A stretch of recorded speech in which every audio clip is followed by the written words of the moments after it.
Welcome back to the Deep Dive. Today we're tackling a story that feels like it came straight out of some wild fiction novel. Yeah, it's definitely got that feeling. Celebrity, crypto, massive gains, massive losses, Yeah.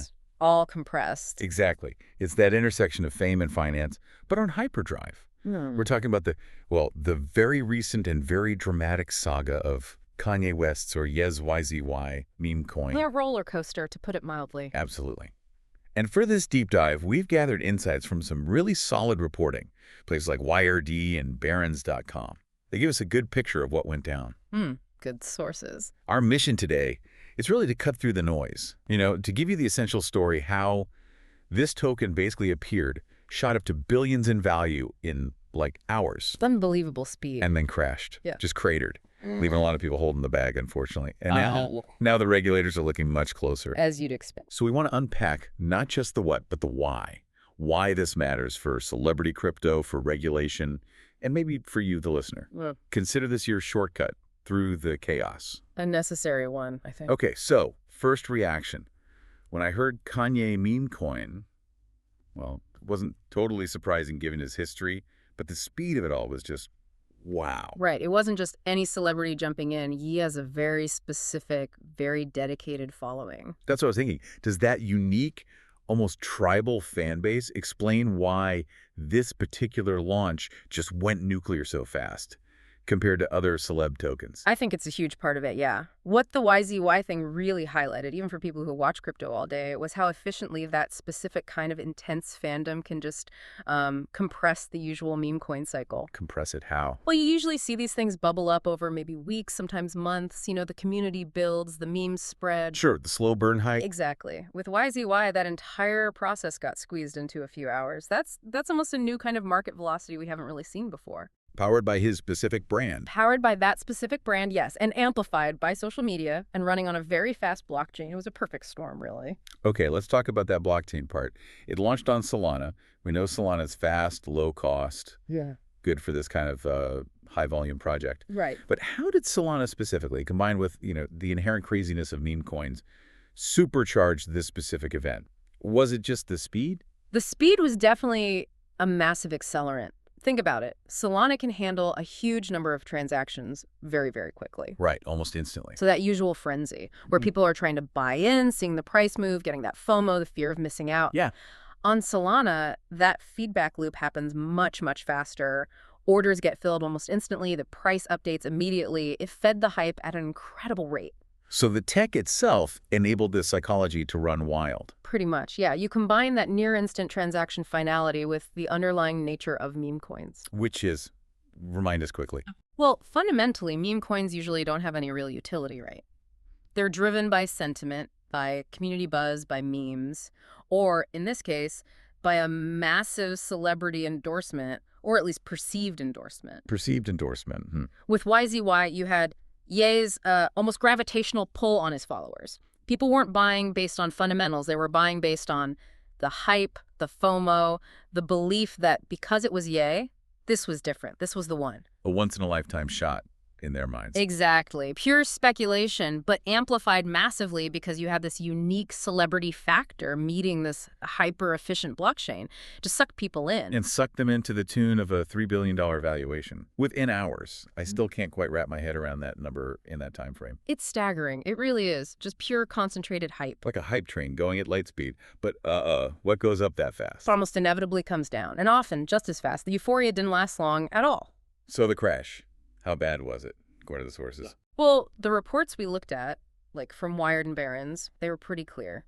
The token collapsed by 2/3 of its peak value. 2/3. Wow. Yeah, so imagine that $3 billion peak suddenly evaporating down to maybe $1 billion almost overnight, or even faster. Just gone, wiped out. Expert, can you walk us through what's happening technically when a collapse like that happens so quickly?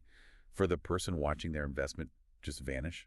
Sure, it's essentially a liquidity crisis, but on steroids, because there's no underlying value propping it up. Okay. So the initial buying frenzy stops. Maybe the really early people, or maybe even the creators, start taking their profits. Huge profits, potentially. Right. They start selling. And because there's no real reason to hold the coin long term, no utility, no company behind it, generating revenue, there aren't enough new buyers coming in to absorb that selling pressure. The demand just dries up. Exactly. The order book, that list of buy and sell orders, gets incredibly thin on the buy side. So even a relatively small number of people trying to sell can crash the price dramatically. Because there's no one there to buy it from them at the price they want. Precisely. You get what's called slippage. You try to sell, but by the time your order executes, the price has dropped even further. People reported being completely stuck, unable to sell anywhere near where they bought in. A downward spiral. A very fast, very brutal downward spiral. Panic sets in, more people try to sell, driving a price down faster. The same speed that pumped it helps dump it. And the direct result. Yeah. Obviously. Just devastating losses for many investors. It's heartbreaking, yeah. People who bought in near the top, fueled by that intense hype. They saw that $3 billion figure and thought, I'm in. And then, almost instantly, most of it was gone. Just a mirage. It's a really harsh lesson in speculation. It really is. And these kinds of spectacular, very public implosions, they tend to attract a different kind of attention, don't they? Oh, absolutely. This is where the regulators start paying very close attention. So how does this specific incident, the YZY Memecoin, turn up the heat? Is it just the scale, or is it the celebrity involved? It's both, really. But the combination is potent. This isn't just another volatile crypto story. The sources say it's fueling fresh scrutiny into this whole world of celebrity-backed crypto hype. Fresh scrutiny, meaning? Meaning financial watchdogs are looking much harder. They're concerned about what they call potential misrepresentation. Misrepresentation. Okay, like lying about the token. It can be that, but it's often more nuanced. It's about how these things are promoted. Was it clear this was incredibly risky? Was the celebrity's own financial stake disclosed? Did the promotion even implicitly suggest it was a safe or guaranteed bet? Ah, so it's not just don't invest. It's about the way it's presented. Exactly. Especially when you have a figure like Kanye, whose influence is just immense. His involvement alone can feel like an endorsement, even if he doesn't explicitly say, buy this. Right. His fans might just jump in because he's associated with it. And that speed and scale we talked about, that just makes the potential for harm much greater, much faster, bringing it onto the regulatory radar in a big way. We've seen celebs fined before for promoting crypto without disclosure, but this feels bigger. But hang on, a lot of people in crypto argue, hey, it's buyer beware, personal responsibility. Isn't that part of the deal with speculative assets like meme coins? That Wild West appeal. That's a completely fair point, and it's definitely a core belief for many in the crypto space. Not your keys, not your coins, do your own research, that whole ethos. Right, DYR. DYR, exactly. And many embrace that risk.